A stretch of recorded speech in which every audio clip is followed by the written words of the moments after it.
Vieną rytą išplaukė vaikai Žeimenos upe. Plaukė ir svajojo.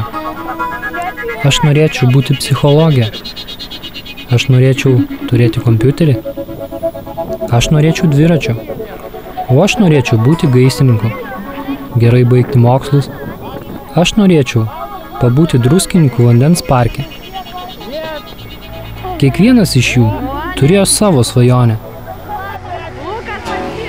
Bet jie plaukė ne vieni. Juos lydėjo ir jais rūpinosi Dream Team komanda.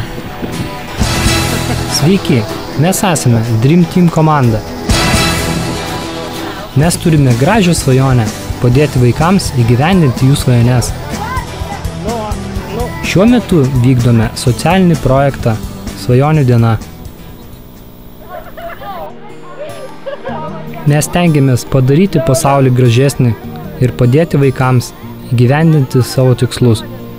Norime nuoširdžiai visus pakviesti, prisidėti prie mūsų, o galbūt ir jūsų idėjos, padaryti šį projektą gražią kasmetinę tradiciją Lietuvoje.